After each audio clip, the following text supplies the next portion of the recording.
Hoje vamos avançar mais um pouquinho, analisar sobre as tábuas da aliança. É um assunto bastante interessante. Esse tema aqui, tábuas da aliança, dificilmente você vai escutar estudos, pregações a respeito dele. Você vai ver mais alguns livros de teologia, as visões que algumas pessoas têm a respeito das tábuas da aliança. Então nós compreendemos, irmãos, que as Escrituras, tudo aquilo que o Pai colocou em nossas mãos, é para nós desfrutarmos, é para nós. Tudo aquilo que nós temos impresso nas Escrituras Sagradas, foi o Espírito Santo que colocou ali, para que nós então pudéssemos tomar posse, porque é nosso. Né? Então esse é um testamento, o antigo e o novo, mas o Pai colocou isso em nossas mãos, para que através da sua palavra, nós o conheçamos, nós venhamos a ter vida, e venhamos não só apenas uma vida, mas uma vida abundante, que poucos de fato experimentam. E hoje a gente vai se encantar um pouquinho com mais um tema aqui, crescendo a maturidade, sobre as tábuas da aliança. Vamos ler Hebreus 9:4, que diz assim: ao qual pertencia um altar de ouro para o incenso, e a arca da aliança totalmente coberta de ouro, na qual estava uma urna de ouro contendo o maná, o bordão de Arão que floresceu, e as tábuas da aliança. Vamos ter uma palavra de oração. Pai, mais uma vez nós louvamos e agradecemos o Teu nome, porque nós temos esse privilégio de abrir as Escrituras e receber, ó Pai, das Tuas mãos a Tua palavra. Essa palavra, Pai, que nos enche, essa Tua palavra que nos fortalece, nos alimenta, essa Tua palavra que fala do Teu Filho, que fala de tudo aquilo que nós temos nele, das riquezas insondáveis que nós temos nele. Pai, por isso, faz com que nós, pelo Teu Espírito, venhamos a ver além da letra, tocar a Tua realidade, tocar o Teu próprio ser, a pessoa essencial de Cristo, na sua altura, largura, profundidade e comprimento. Queremos, ó Pai, navegar em águas profundas do Teu Espírito. Por isso, nós te suplicamos, ó Pai, embora o Senhor conheça a nossa limitação, Pai, nos faz capazes para tocar esta realidade. Aquilo que o Senhor quer dizer, com aquilo que o Senhor disse no passado, quer dizer hoje, faça esse transporte para nós. Pai, não deixe as nossas mentes ficarem à deriva, mas que elas sejam concentradas, despertadas, avivadas e enriquecidas com o Teu Espírito, Pai. Teu Espírito nos foi dado para falar de Cristo. O assunto da Tua palavra é o Teu Filho. Nele o Senhor tem todo o seu prazer. Nós sabemos que este é um terreno tão santo, um terreno tão profícuo, um terreno que seja para o nosso coração indelével, marcante, nos marca, Pai, com o selo do Teu Espírito, aprofundando cada vez mais essa marca, para que Ele então possa, nas profundezas do nosso coração, nos encantar com a doçura e a beleza do Teu Filho. Em nome dEle que nós oramos. Amém. Irmãos, então nós analisamos aqui o maná, e depois, no domingo passado, falamos sobre o bordão de Arão que floresceu, e hoje a gente vai analisar as tábuas da aliança. As tábuas da aliança, algumas versões vai aparecer as tábuas do concerto, as tábuas do testemunho e as tábuas da lei. Todas elas têm um significado tão profundo, porque no hebraico, tábuas da aliança fala exatamente de tudo isso. Né? Claro que existem, talvez, algumas pessoas que, sem o entendimento espiritual, sem a revelação, entendimento na palavra, claro que quando se refere às tábuas da aliança, a pessoa vai pegar literalmente como a lei de Deus para ser cumprida à risca. Então é muitos que assim entendem, e é muitos que assim tentam, E por isso que muitos se afastam, né, das santas tábuas da aliança, achando que isso é impossível de cumprir, não tem condições, a gente cumpre uma coisa, não cumpre outra, nos tornamos culpados de tudo. Mas é exatamente isso que Deus quer, que nós não venhamos cumprir a lei. Ele instituiu a lei para que nós a transgredíssemos. Nunca foi o objetivo do Pai instaurar a sua lei, levantar a lei para que nós cumpramos, porque ele sabia que o homem não ia cumprir a sua lei, nem teria possibilidade. Romanos 7, versículo 4, Paulo vai dizer isso para nós, interpretado de uma forma tão linda, com a visão tão maravilhosa que o Pai deu para o apóstolo Paulo, né, para que ele então fosse um grande ajudador para nós, porque a lei é espiritual, o mandamento é santo, justo e bom, mas nós somos carnal, vendido ao pecado. Então, quem consegue cumprir a lei? Quem consegue obedecer às Escrituras Sagradas? Nenhum de nós aqui. E a gente vai ver como que esta obediência se processa. Meus irmãos, isso é tão maravilhoso. Agora, se nós quisermos, irmãos, entendermos completamente a lei da vida, que nós vamos analisar aqui, nós devemos entender, ou pelo menos buscar, revelação divina. Porque o ponto central do que nós vamos tratar aqui hoje, das Escrituras, o ponto central, o foco central, é que Deus, Ele quer trabalhar em nós, para que eu e você, nós sejamos uma expressão do Filho. Uma expressão de tudo aquilo que Ele colocou dentro daquele pote de ouro, que é também as tábuas da aliança. É a aliança que Deus fez conosco. É a aliança do pacto, é a aliança da lei. Então, amados, a gente vai se encantar muito aqui, porque vocês se lembram, quando Moisés, ele recebeu aquelas tábuas da lei, na primeira vez, Moisés então a quebrou, porque quando ele estava descendo do monte, o seu povo, o povo do Senhor, tinha feito um bezerro de ouro. Então, Moisés recebeu a lei das mãos do Senhor, pelo dedo de Deus. Então, Moisés quebrou aquelas tábuas, para que não fosse lida para eles, porque se Moisés tivesse lido aquelas tábuas, já iria se confrontar com um dos mandamentos que consumiria todos: não tereis outros deuses diante de mim. Então Moisés quebrou, perdeu todo o valor. Irmãos, não é que no Novo Testamento essa lei, ela não foi quebrada, nunca foi quebrada e nem deve ser quebrada, e nós não anulamos a lei, muito pelo contrário, nós exaltamos a lei, porque a gente vai verificar que a lei nos serviu de tutor, de aio, que é instrutor de ignorantes, serviu de aio para nos conduzir a Cristo, porque Cristo sim, Ele é aquele que é o fim da lei. O fim da lei, Romanos 10,4 vai dizer que o fim da lei é Cristo para a justiça de todo aquele que crê, porque quem cumpriu a lei foi Cristo. Ele cumpriu perfeitamente. Por quê? Porque Ele é perfeito, Ele é Deus, Ele se fez carne, então Ele cumpriu a lei. Que privilégio para aqueles homens e mulheres que estão em Cristo. O Pai nos vê a lei totalmente cumprida. E o que sobrou para nós então? Se nós amar o Senhor, intimidade com Ele e amar os irmãos, nós cumprimos toda a lei. Que difícil ficou para nós, Mas muitas pessoas ainda têm essa dificuldade em amar o Pai e amar os irmãos. Às vezes nós queremos amar os irmãos e não o Pai. Primeiro o Pai. Se nós amamos o Pai, não iremos ter dificuldade em amar os nossos irmãos.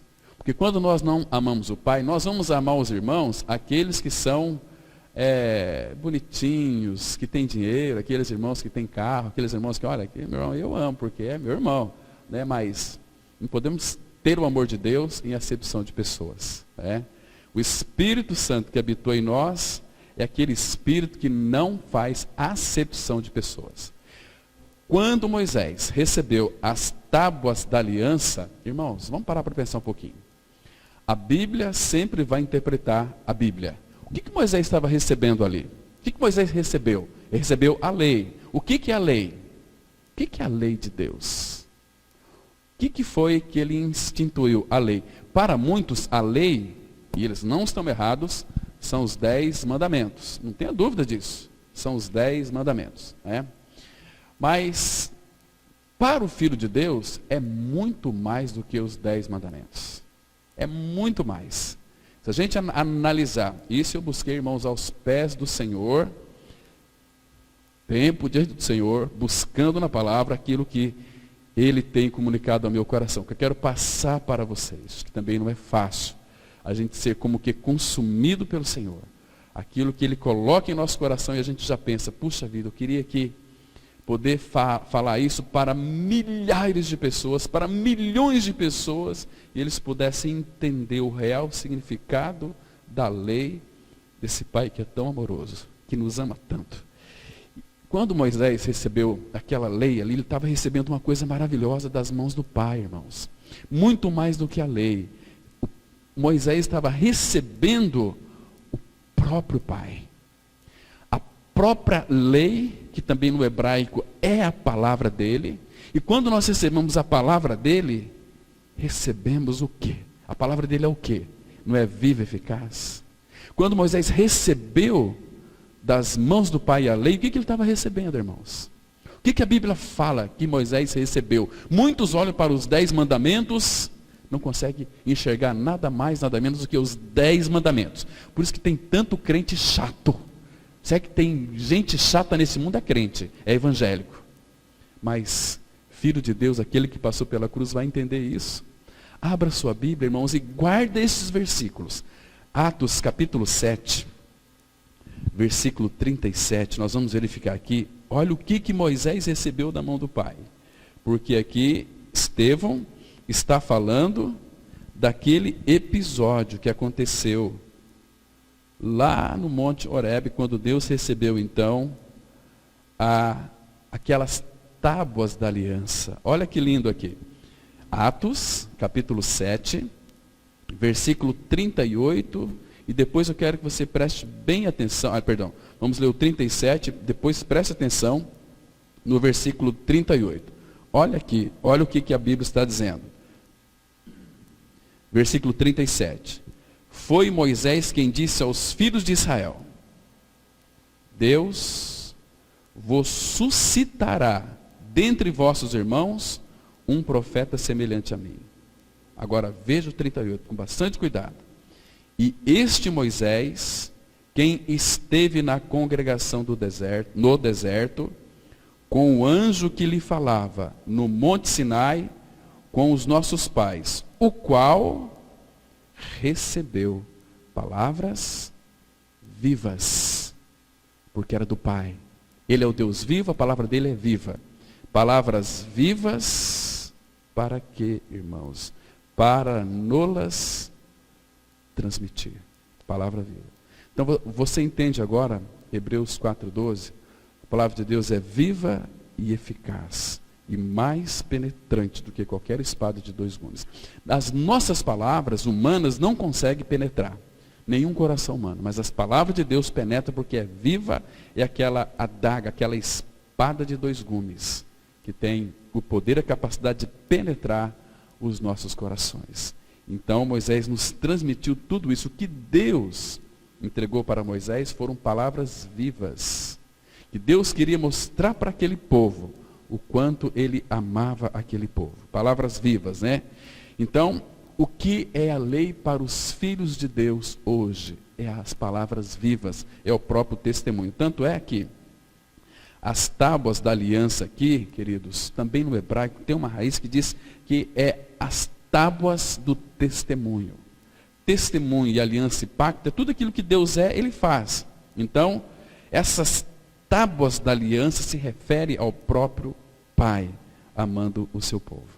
Então, a gente vai analisar hoje com bastante cuidado, para a gente entender o que significa essas tábuas da aliança que estava ali na arca, diante do testemunho.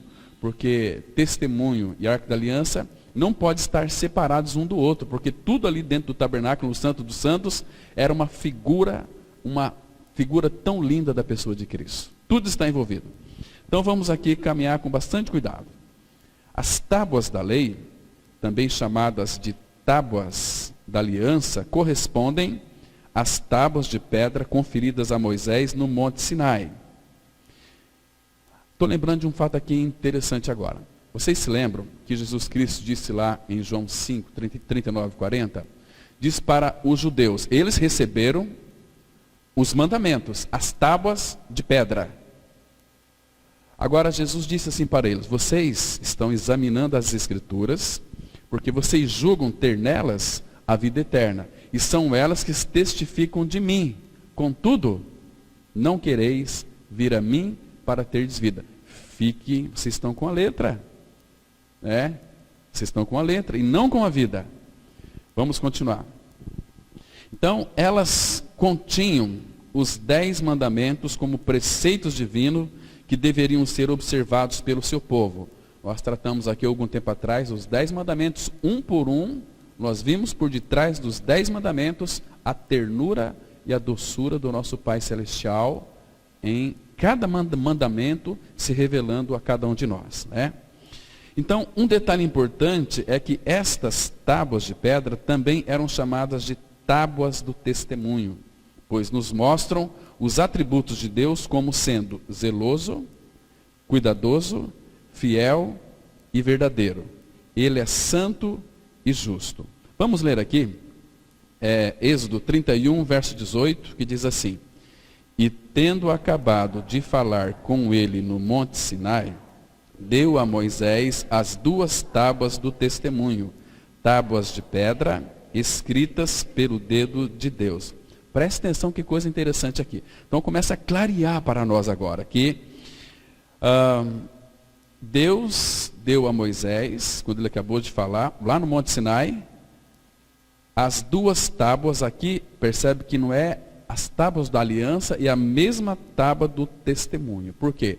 As tábuas da aliança que Deus deu para Moisés falava dele. Todos os 10 mandamentos fala daquilo que ele é, um Deus zeloso, um Deus perfeito, um Deus amoroso, um Deus maravilhoso. Então, as tábuas do testemunho era Deus passando para Moisés aquilo que de fato ele é. Vocês estão me compreendendo? E depois a gente vai verificar no final que essas tábuas da lei, essas tábuas do testemunho, uma vez que Cristo consumou a obra do Calvário, ela vem para dentro de nós, na mente e também para o coração. Para que então a nossa vida seja regida pela palavra viva, de dentro para fora.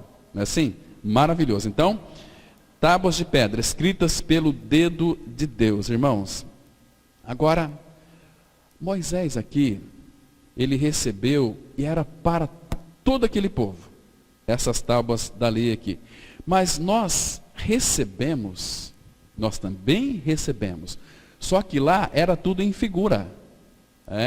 Ali a gente vê no Antigo Testamento, se Deus cumprisse à risca os mandamentos, se não fosse um Deus de amor, um Deus gracioso, eu acho que nenhum de nós estaríamos aqui hoje. Porque todos eles, Deus tinha que matar todos eles. Porque todos eles transgrediram a lei.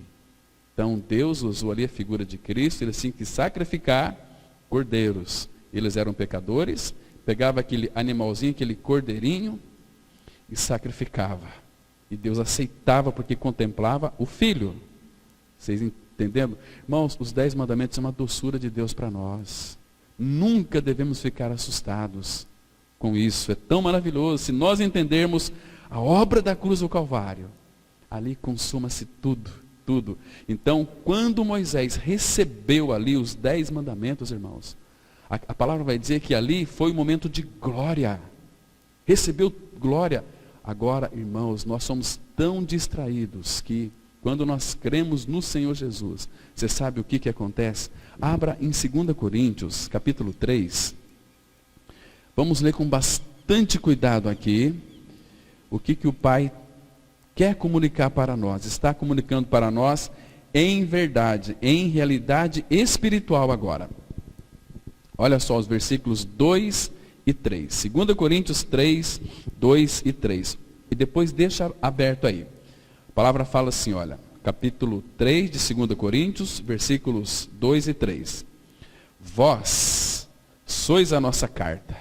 Ou seja, sabe o que isso significa?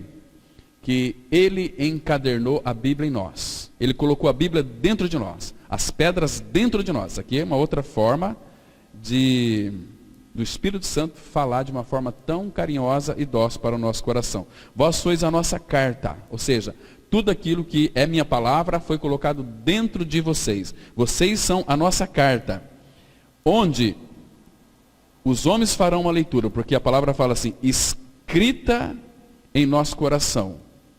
E essa carta que é eu e você, é conhecida e lida por todos os homens. Então os homens vão olhar para nós, vão fazer uma leitura. Nós somos uma Bíblia ambulante. Somos a carta de Cristo. Eles têm que fazer uma leitura na nossa vida. Se nós professamos um cristianismo real e verdadeiro, as pessoas têm que ler em nós aquilo que nós professamos em santidade, amor, alegria, paz. Nós somos a expressão dessa carta, que é Cristo que habita em nós. Agora veja só aqui o versículo 3. Estando já manifestos como carta de Cristo, produzida pelo nosso ministério. Nosso ministério, quem escreveu aqui foi Paulo, mas inspirado pelo Espírito. Esse nosso ministério, sabe de quem está falando aqui, irmão? Nada mais, nada menos do que a Trindade Santa. Nosso ministério. O Pai, o Filho e o Espírito. O Pai originou toda a obra. O Filho consumou toda a obra. E o Espírito aplicando toda a obra de Cristo para nós. Por isso que é o nosso ministério. Estão vendo aqui? Paulo nunca escreveu nada de si mesmo, mas foi inspirado pelo Espírito.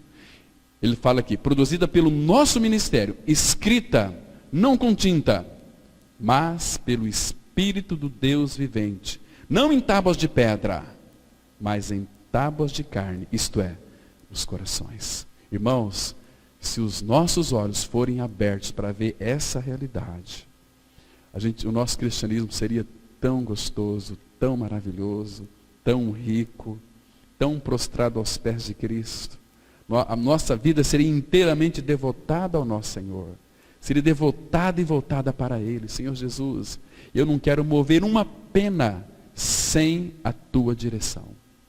Eu não quero comprar nada sem a Tua aprovação. Eu não quero fazer absolutamente nada sem saber se é da Tua vontade ou não. Porque é Ele que habita em nós. Por isso que quando eu busco a orientação dEle, irmãos, quer comais, quer bebais, façais qualquer outra coisa, fazei tudo para a glória de Deus. Vocês estão compreendendo a profundidade disso, irmãos?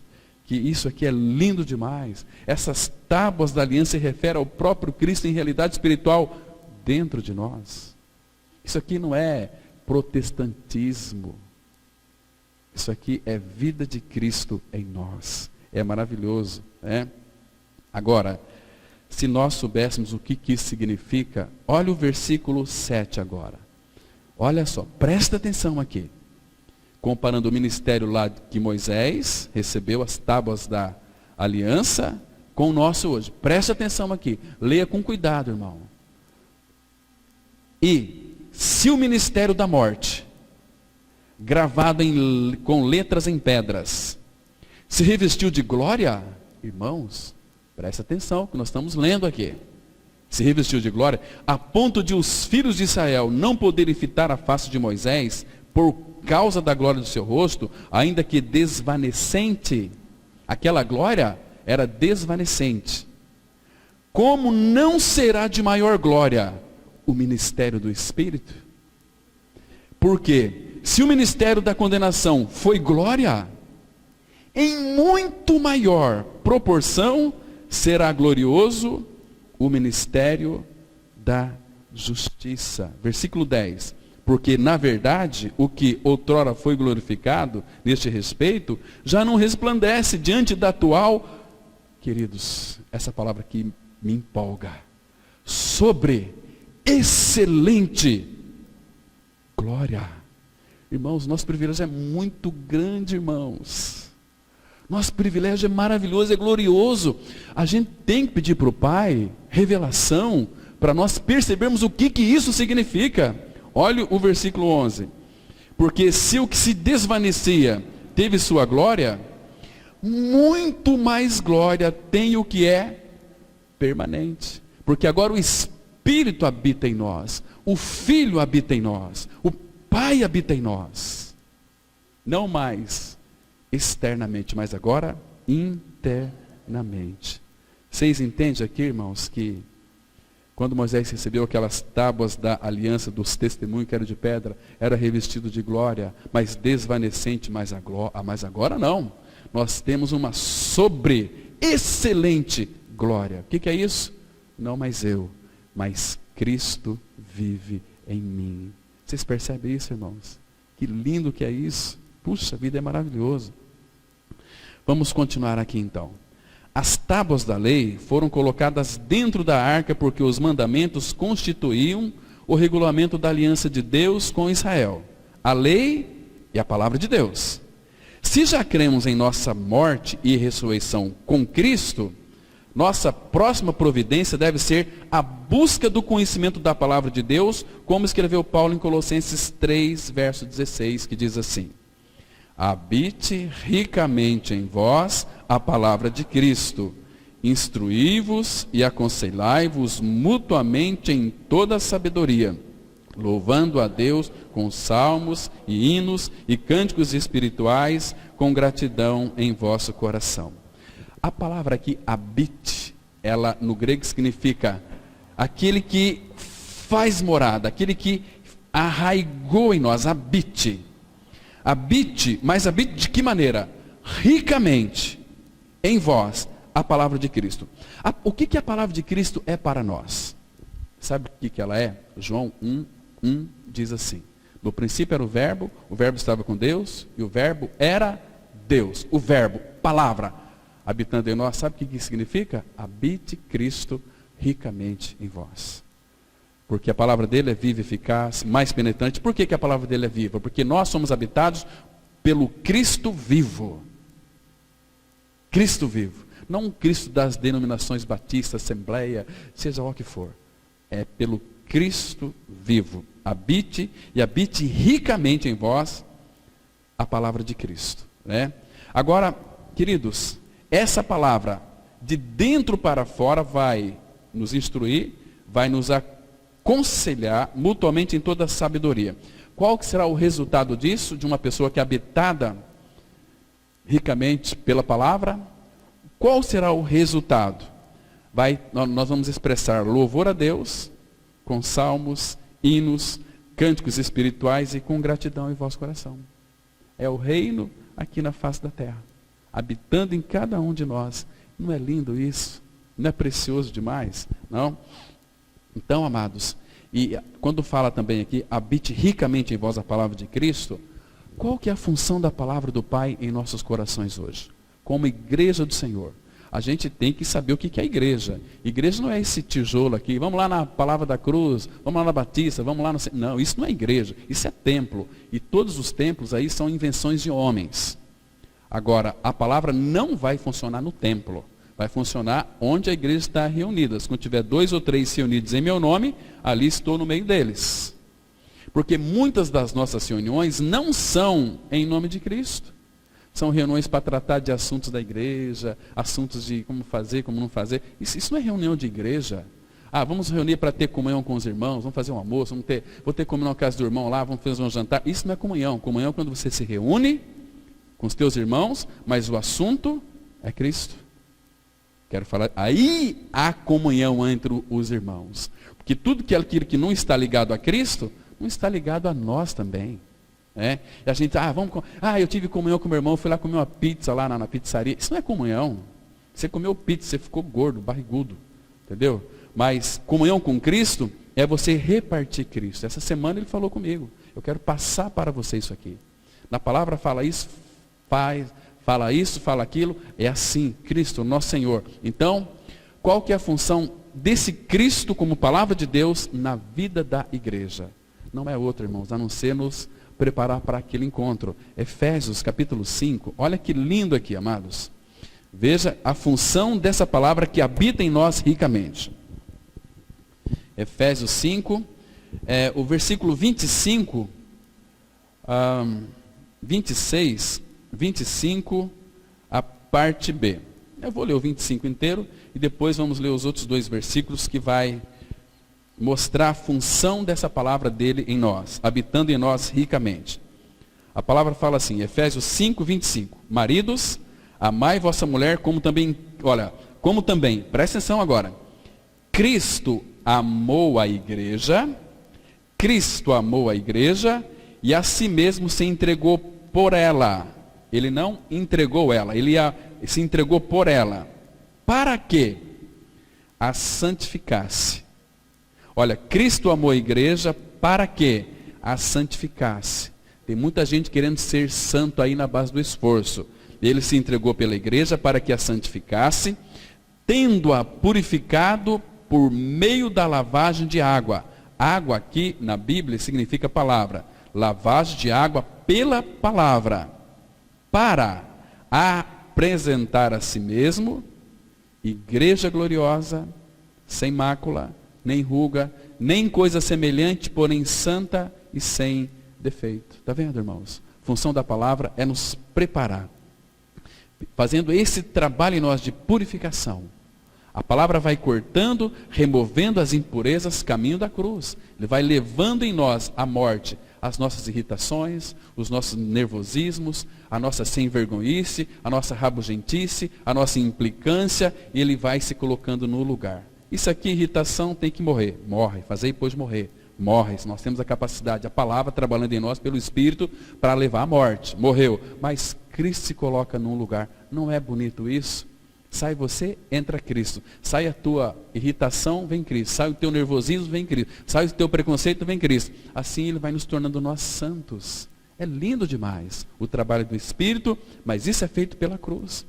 Ah, mas meu velho homem já não foi crucificado, morreu? Morreu, mas estamos agora no caminho da cruz. Ele vai removendo de nós as nossas escórias, vai tirando, trabalhando em nós pela palavra. Vamos caminhar um pouquinho mais.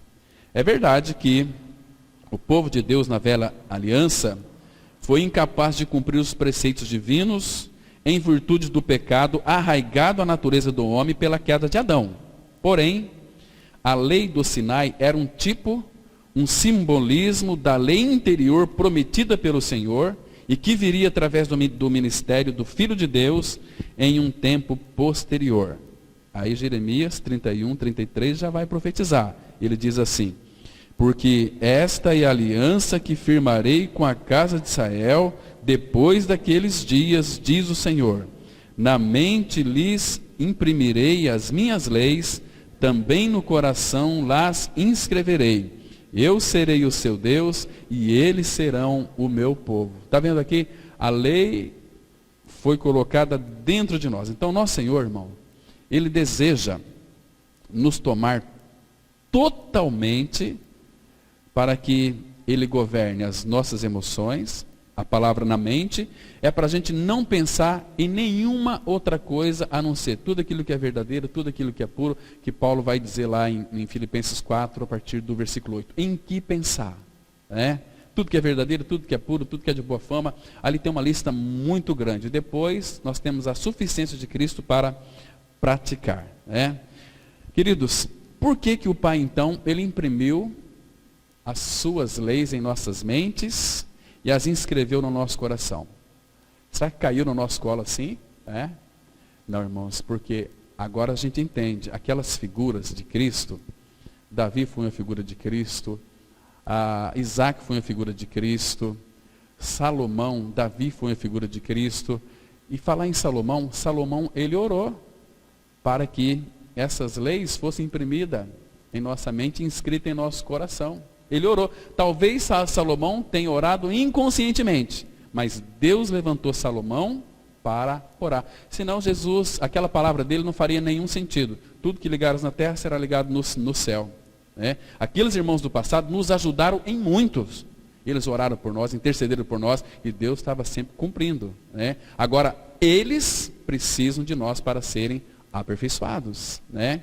Agora, eles só serão aperfeiçoados se nós crescermos à maturidade, à estatura de varão perfeito. Então Salomão orou, né, para que então essas leis fossem imprimidas nas nossas mentes e também nos nossos corações. Vamos lá em 1 Reis, deixa eu mostrar para vocês essa oração aqui. 1 Reis, capítulo 8, versículo 57. 57. Olha que lindo aqui, isso aqui é uma oração de Salomão. Observa que interessante, amados. E são tantas outras, mas quero citar uma aqui que essa é bastante conhecida nossa. Primeiro, o livro de Reis, capítulo 8, versículo 57. Olha o que a Bíblia diz. Diz assim a palavra: o Senhor, nosso Deus, seja conosco, assim como foi com nossos pais. Não nos desampare e não nos deixe, a fim de que se incline o nosso coração para andarmos em todos os seus caminhos e guardarmos os seus mandamentos e os seus estatutos e os seus juízos que ordenou aos nossos pais. Você está entendendo o que Salomão está orando aqui? Ele está orando para que, a fim de que assim incline o nosso coração.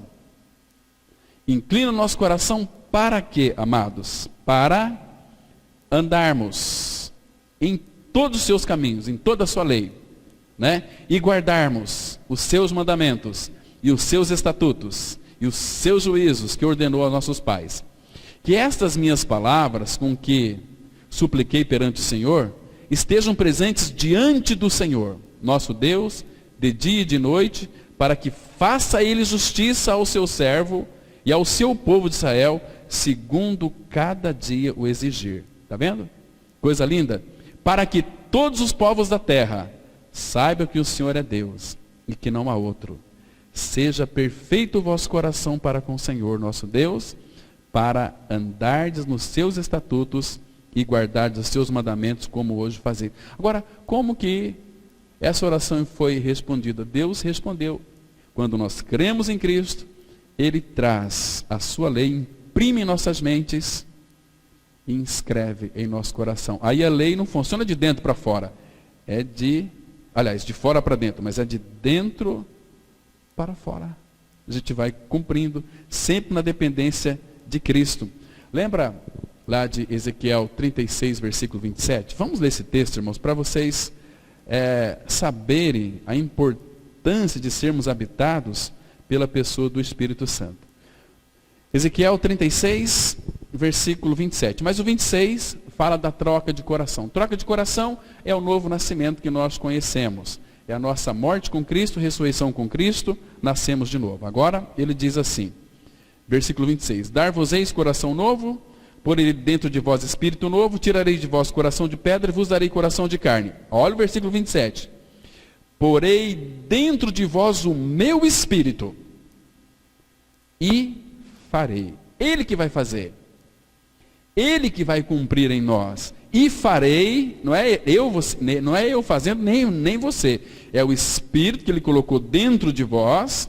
E farei que andeis os meus estatutos e guardeis os meus juízos e os observeis. Até parece que é nós que vamos cumprir aqui, né? Mas é o Espírito que Ele colocou em nós. O Espírito nos faria que nós andássemos. Mas na dependência dEle. Mais um texto. Romanos 8, versículo 3. Porque, irmãos, cumprir a lei para mim e para você é impossível. Então, Deus fez uma coisa maravilhosa aqui. Olha só.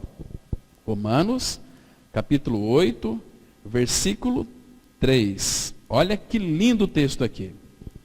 A palavra fala assim: porquanto o que fora impossível à lei. Claro, para mim e para você cumprir a lei é impossível, não tem possibilidade. No que estava enferma pela carne. Claro, a nossa carne nós nascemos pecadores, não tem condições de cumprir a lei nenhuma.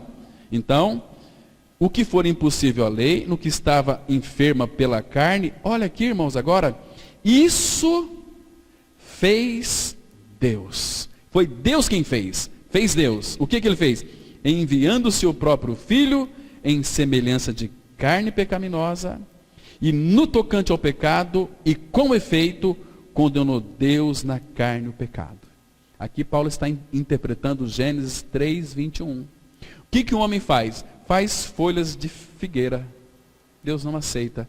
Mas em Gênesis 3, 21, fez o Senhor Deus vestimenta de peles para Adão e sua mulher e os vestiu. Isso fez Deus. A mesma coisa. Vocês entendem, irmãos, a função maravilhosa que a lei exerce em nós pelo Espírito agora? É glorioso demais, é profundo demais. Cristianismo é vibrante quando se tem a revelação na palavra do Pai. Isso é maravilhoso. Então vamos continuar aqui. Vocês se lembram de que quando o maná e a vara que floresceu foram postos diante da lei, eles foram postos diante do testemunho. Tudo foi colocado diante do testemunho, ou seja, diante de Deus, pois não podia estar separado dele. Estar diante do testemunho significa estar diante de Deus.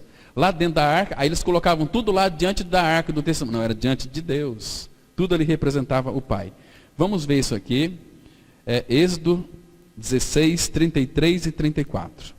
Disse mais Moisés a Arão: toma um vaso, mete nele um gomer cheio de maná e coloca-o diante do Senhor, para guardar-se as vossas gerações, como o Senhor ordenara a Moisés. Assim Arão o colocou diante do testemunho para o guardar. Por isso que, irmãos, nós precisamos de revelação na palavra. Se nós lemos a Bíblia aqui, o que nós entendemos aqui? Muita pouca coisa, se não tiver revelação do Pai. Olha para o texto, deixa eu tentar ajudar os irmãos em alguma coisa. Primeiro, deixa eu explicar aqui que, presta atenção, toma um vaso nele, coloca o maná diante do Senhor, para guardar, diante do Senhor. Como o Senhor ordenara a Moisés, assim Arão colocou diante do testemunho. Então, diante do Senhor, diante do testemunho, é a mesma coisa. Vocês compreenderam aqui? Agora tem algo muito mais profundo aqui que temos que ver. Olha que lindo. Disse mais Moisés a Arão. Disse mais Moisés a Arão. Toma um vaso. Esse vaso aqui fala do quê? O que é vaso? O que você entende na Bíblia por vaso? 2 Coríntios 4, 7. Temos esse tesouro em vasos de barro. Eu e você, nós somos vasos, né? Toma um vaso, mete nele um gomer. O que é o gomer? É uma medida de um efa. Um efa, segundo alguns estudiosos, há muita contradição. Alguns creem que um gomer é mais ou menos 1,7 litros. Mas no hebraico, eu fui buscar essa palavra, é mais ou menos 3,7 litros. Um gomer, a medida de um gomer, 3,7 litros. Pega um gomer cheio de maná. E a nossa medida também, do nosso santuário interior. Cheio de maná. Maná fala de quê, irmãos? De Cristo, o nosso pão, o nosso alimento. Você é um vaso, mete nesse vaso um gomer cheio de maná. Todos nós temos recebido da sua plenitude e graça sobre graça. O Verbo se fez carne e habitou entre nós, cheio de graça e de realidade. Sempre é cheio, porque tudo que é divino, tudo que é celestial é cheio. Não tem medidas. Não tem medida. Sempre é cheio. Cheio de maná e coloca-o diante do Senhor. Queridos, nós só podemos estar diante do Senhor se estivermos cheios deste maná, que é Cristo. Nós só vamos ver a glória do Pai na face de Cristo. Não é lindo isso, irmãos? Aqui, se a gente fôssemos aprofundar mais, levaríamos muito, mas muito tempo para falar de assuntos tão profundos, né? Mas depois, esse vaso enche de maná, enche de Cristo, para viver diante do Senhor, diante do testemunho, porque o Pai tem em nós o seu testemunho, que é seu Filho. Vivemos diante dele, né? Que Oséias vai dizer o seguinte, que depois de 2 dias nos despedaçará, o 3º dia nos levantará e viveremos diante do Senhor. Oséias 6, verso 2. Muito interessante aqui, né? Então, queridos, e aqui, e depois, como o Senhor ordenara a Moisés, assim Arão o colocou diante do testemunho para o guardar. Testemunho aqui, 2, na Bíblia fala de testemunho. Fala também da pessoa da obra de Cristo. Fala do Evangelho maravilhoso. Porque fomos alcançados pelo Evangelho da graça. Não tem outra maneira, né, desse testemunho agir em nós. Depois vocês podem, bem rapidamente, 2 Timóteo 1, versículo 8. Muito interessante esse texto aqui. Esse testemunho aqui faz uma alusão muito clara a respeito do Evangelho da graça. A palavra fala assim, olha, 2 Timóteo 1, versículo 8. Não te envergonhes, portanto, do testemunho de nosso Senhor, nem do seu encarcerado que sou eu. Pelo contrário, participa comigo dos sofrimentos a favor do Evangelho segundo o poder de Deus. Então a palavra de Deus sempre vai nos levar para Cristo. Testemunho de Deus, Cristo, o Evangelho. Para nós participarmos do que, irmãos, aqui? Dos seus sofrimentos. Seus sofrimentos. E qual é a pregação do diabo hoje para a vida dos evangélicos? Prosperidade. Prosperidade. Não tem nada a ver com o Senhor. Estão quilômetros de distância do Evangelho da graça, da pessoa de Cristo. Estão perdidos, indo passos largos para o inferno, dentro dos templos evangélicos. Isso é muito triste. Agora, a igreja não pode se omitir, irmãos.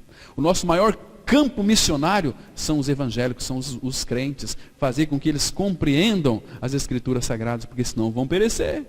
Vai perecer. Mas vamos continuar aqui.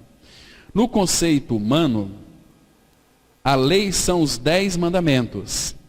Se estiver tentando guardar a lei de Deus, ela seguramente será os 10 mandamentos para você. Mas se souber o que é a vida, e se, em vez de tentar guardar a lei, você andar com Deus, certamente perceberá que a lei é o testemunho de Deus, a expressão de Deus. Porque nós temos uma lei que está maior do que qualquer lei que Deus instituiu, uma lei muito maior. Romanos 8:2, olha o que a Bíblia diz. Porque a lei do Espírito da vida em Cristo Jesus te livrou da lei do pecado e da morte. Lei do pecado e da lei da morte. Qual que é a lei da morte? Foi gravada em pedras. Estamos livres da lei somente em Cristo. Está vendo, irmãos, que lindo? Precioso é o nosso Senhor Jesus. Que precioso. Ele instituiu a lei para que nós transgredíssemos. É aquele espelho que foi colocado diante de nós. Eu não consigo. Eu não consigo, eu não consigo, por mais que eu tente, eu não consigo. Muito bem, meu filho, até que fim você reconheceu que você não consegue. Mas o meu filho Jesus, que nasceu da Virgem, ele nasceu sem pecado para cumprir a lei. E ele vai cumprir a lei, depois vai para a cruz, vai te atrair, vai te crucificar, vai trocar o seu coração, vai viver dentro de você. E eu vou lhe aceitar por tudo aquilo que meu filho fez em teu benefício, porque eu te amo, meu filho te ama e ele morreu por você. Irmão, isso é cristianismo. Não tem peso. Eu tenho que fazer, nós temos que fazer a obra. A obra de Deus é esta, que creais naquele que por eles foi enviado. Essa é a obra. Tem que pregar. Deixa Deus te conduzir para aqueles que precisam. Não, temos que pregar no São Bento. Vamos lá pregar, estou fazendo uma campanha. Que campanha? Fazer coisas que Deus não pediu. Quando Ele pede para você ir pregar, Ele vai colocar no seu coração e vai trazer a pessoa. Ou vai levar você até lá na dependência dEle. Não é assim? Sabe aquelas vezes quando você vê uma pessoa assim, você tem aquele desejo, preciso falar com essa pessoa sobre Cristo. E ali, é Pai usando você para falar com ela. Agora, você obedece ou você não obedece. Aí vai depender do grau da sua intimidade com o Pai. Então, irmãos, a lei do Espírito da vida em Cristo te livrou da lei do pecado e da morte. Amados, qual é a importância da lei para nós antes de Cristo? Ela teve uma função tão maravilhosa. Qual é a importância da lei para nós? Gente, Paulo interpreta lá em Gálatas, vamos lá para Gálatas, capítulo 3. Veja que a lei para nós foi uma bênção, Embora nós sabemos que todos aqueles que não nasceram de novo, pode ser crente, pode ser evangélico, pode ser católico, pode ser espírita, pode ser budista, todos que estão debaixo da lei, a Bíblia diz que, não eu que estou dizendo, é maldito. Olha só, o versículo Gálatas 3:10, presta atenção aqui. Todos, a palavra sabe o que significa todos? Todos é todos, não deixa ninguém de fora. Todos, quantos? Pois são das obras da lei, estão debaixo da maldição, porque está escrito, maldito todo aquele que não permanece em todas as coisas escritas no livro da lei para praticá-las. E aí ele responde, quem que pode praticar a lei? Paulo responde aqui, e é evidente que pela lei, ninguém é justificado diante de Deus, porque o justo viverá pela fé. E a lei não procede de fé. Agora, Mas a lei para mim e para você, ela teve uma importância, ela foi fundamental. Olha o versículo 23. Olha que lindo, irmãos. Aprecia isso. Mas, antes que viesse a fé, ou seja, antes que Cristo viesse, estávamos sob a tutela da lei. Tutela da lei. E nela encerrados, para essa fé que de futuro haveria de revelar-se. De maneira que a lei nos serviu de aio para nos conduzir a Cristo, a fim de que fôssemos justificados por fé. O que é aio? O que é aio? Aio é instrutor de ignorantes. Uma pessoa que é responsável para disciplinar um filho.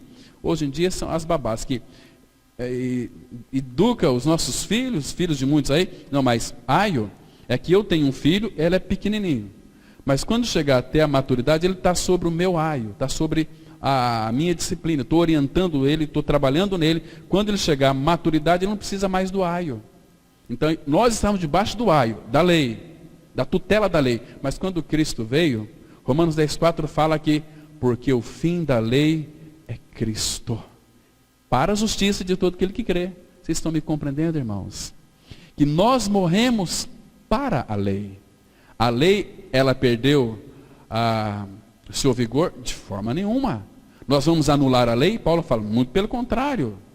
Nós exaltamos a lei. Né? Mas ela, para mim e para você, ela nos serviu de aio, de um tutor, para nos conduzir até a pessoa de Cristo. Isso é lindo demais, irmãos. Então aqui, que governa a vida do cristão? A vida governa todas as coisas. Amados, que precioso é isso, que lindo é isso. E a palavra continua dizendo, versículo 25. Mas, tendo vindo a fé, já não permanecemos subordinados ao aio. Essa fé aqui, apontando para Cristo. Ele veio. Ele é o autor e o consumador da nossa fé. Versículo 26. Pois todos vós sois filhos de Deus, mediante a fé em Cristo Jesus. Porque todos quantos fostes batizados em Cristo, de Cristo vos revestistes. Está vendo aqui, irmãos, a diferença? Muito grande. Vocês entendem o que significa viver pela graça do Pai? É maravilhoso. Então, a lei do Espírito da vida em Cristo Jesus te livrou da lei, do pecado e da morte. Porque o pecado não é Senhor, mas é uma lei. Da morte, era os 10 mandamentos. Nos livrou. Por quê? A vida é que governa todas as coisas. Não é lindo isso? Não é maravilhoso isso? Você percebe como que é fascinante ser uma nova criatura? Ser um filho de Deus em Cristo? Maravilhoso. Vamos caminhar. Na época do Antigo Testamento, você quisesse saber como era Deus, você tinha que consultar a lei. Mas hoje, se quiser saber como Deus é, você deve ir a Jesus Cristo. No Antigo Testamento, a lei era o testemunho de Deus. Mas hoje, Jesus Cristo é o testemunho vivo, pleno e adequado. 1 João 5,11, olha o que a Bíblia diz. E o testemunho é este, que Deus nos deu a vida eterna. E esta vida está no seu Filho. E no 12 ele fala assim, quem tem um filho tem a vida. O que tem que fazer para ter o filho? Creio que eu estou crucificado com Cristo. Vivo não mais eu, mas Cristo vive em mim. Você tem que morrer. Se você não morrer com Cristo, você está debaixo da lei. Você é um crente desgraçado, chato, rabugento, está morrendo cada dia que passa. Mas o dia que você crê que morreu com Cristo, Cristo é a sua vida, você está liberto. Está liberto. Testemunho é este. A palavra testemunho é o testemunho revelado aqui. Nós podemos parafrasear da seguinte maneira. E o testemunho revelado é esse aqui. Todo testemunho de Deus é esse, que Cristo nos deu a vida eterna. E essa vida está no seu Filho. Deixa eu tentar explicar em outras palavras. O testemunho de Deus é Cristo. Então, lembra daquela linda conversa que o Senhor Jesus teve com Filipe, lá em João 14, 8. O que Filipe disse para o Senhor Jesus? Senhor, mostra-nos o Pai e isso nos basta. Aí João 14, 9, o Senhor Jesus replica, Filipe, estou há tanto tempo com você, com você. Você não tem me conhecido? Felipe, quem veio a mim, vê o Pai. Como dizes tu, mostra-nos o Pai? Eu sou a encarnação do Pai. Ele estava diante do Deus encarnado. Meu Deus, imagina se naquele instante, Filipe tivesse aquela revelação de que o Filho estava no Pai e o Pai estava no Filho. Meu Deus, que coisa maravilhosa. Vamos caminhar, irmãos. De todas as coisas relacionadas ao tabernáculo, as tábuas do testemunho são as mais elevadas. Elas não são apenas o item mais elevado, são também o mais central. Como pessoas regeneradas e pessoas libertas do pecado, passamos a ser o templo de Deus. Aquele tabernáculo é uma figura da igreja, também do nosso corpo. 1 Coríntios 3,16, olha aqui, irmãos, que coisa preciosa. Não sabeis que sois santuário de Deus e que o Espírito de Deus habita em vós? Se alguém destruir o templo de Deus, Deus o destruirá, porque o templo de Deus que sois vós é santo. O que você é? Você é crente ou você é santo? Santo. Crente vai para o inferno, evangélico vai para o inferno, santo vai para a glória. Estão me entendendo aqui, irmãos? Que precioso que é isso. E fala assim, não sabeis vós que sois santuário de Deus e que o Espírito de Deus habita, proposição, dentro de vocês. Cristo é nossa vida. Se alguém destruir o templo de Deus, Deus vai destruir. Lembra que lá, Moisés, ele foi fiel ali, em toda a sua casa, que era o tabernáculo. Moisés foi fiel. Agora, deixa só rapidinho, abra em Hebreus 3, versículos 5 e 6. Aquele tabernáculo tem aqui essas questões de duas glórias. Hebreus 3, versículos 5 e 6. Primeiro fala de Moisés, que Moisés, em tudo aquilo que Deus prescreveu para ele, ele cumpriu à risca. Veja aqui o versículo 5.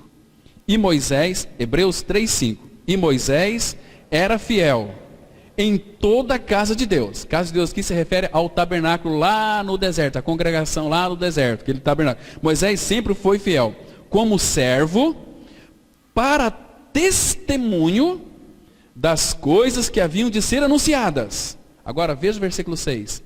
Cristo, porém, como filho, em sua casa, a qual casa somos nós.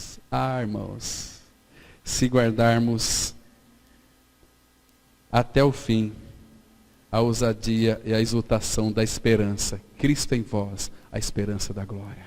Irmãos, que maravilha! Vocês estão entendendo, irmãos, que não é lei, é graça. Não é mandamentos, mas graça. Porque aquele que vai obedecer não é eu e você.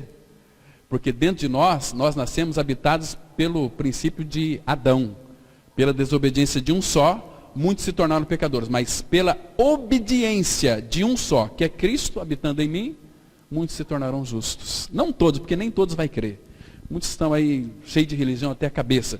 Mete o livrão debaixo do braço, empina o nariz e vamos para a igreja. Graça e paz, irmãos.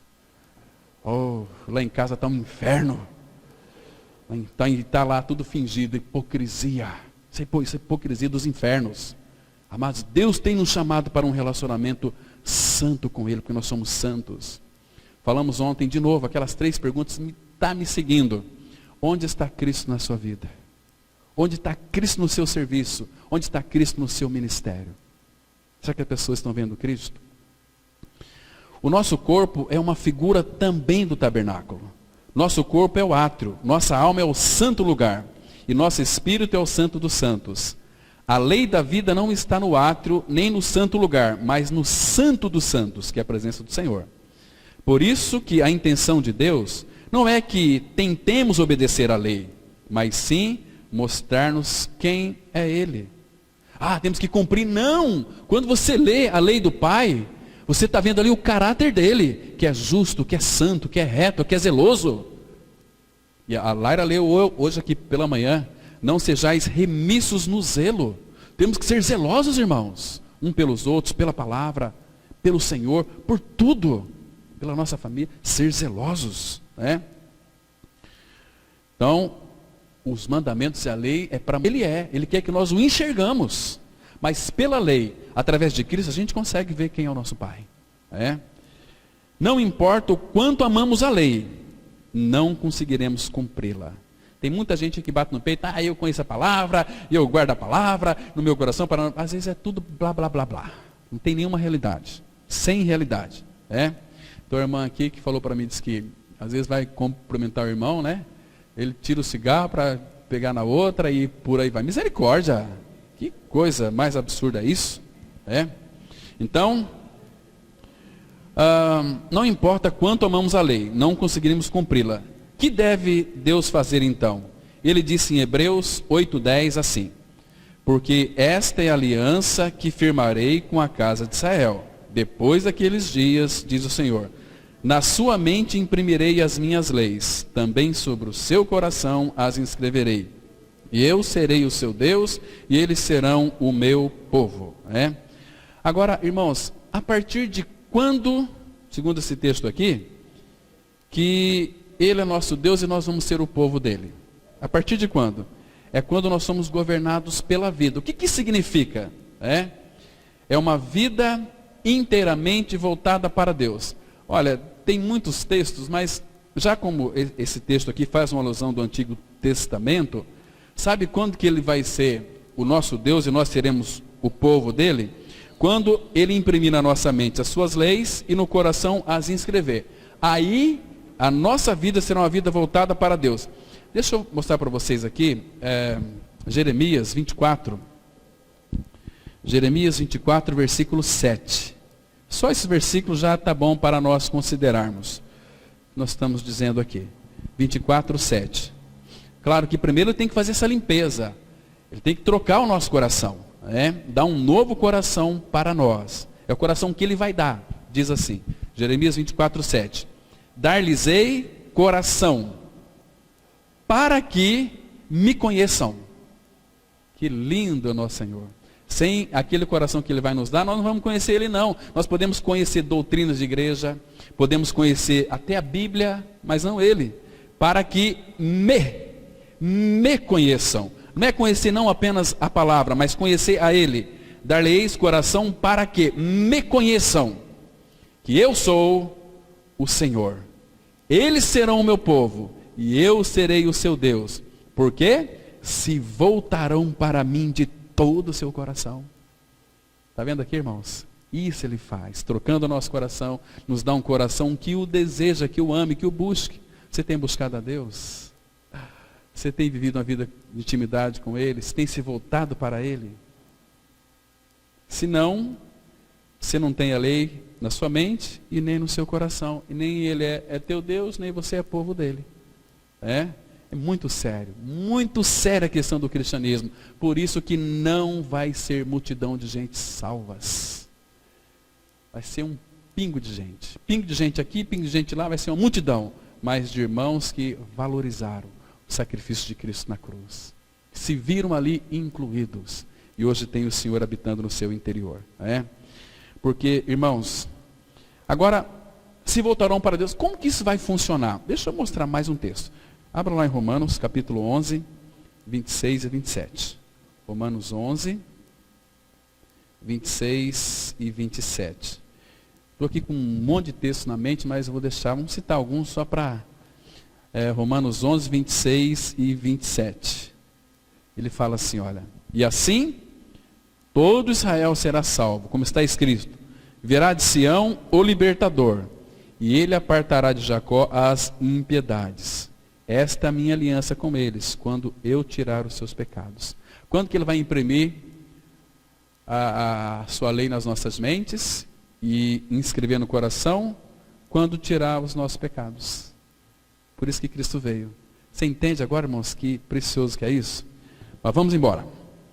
Isso não significa que devemos guardar a lei. Não, isso significa que a lei trabalhará a si mesma em nós, de dentro para fora. Porque ela está em nós. É o próprio Filho. E a lei está cumprida. Isso revela porque Deus pôs a lei na arca e pôs a arca no Santo dos Santos. Como essa lei pode entrar em nós? Somente por meio de Cristo. Quando Cristo entra em nós, essa lei vem para o nosso interior. Quando recebemos Cristo, recebemos a lei. Quando cremos no Senhor, recebemos não a lei de Moisés, que é um verdadeiro jugo de escravidão, mas a lei da liberdade em Cristo Jesus.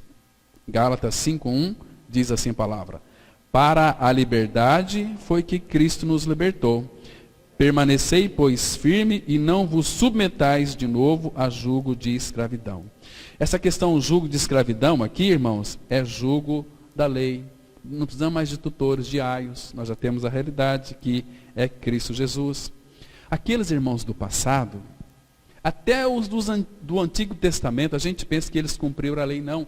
Eles sabem por que eles não cumpriram a lei? Porque eles viveram pela graça. Isso que a palavra fala. Tudo está interpretado no Novo Testamento.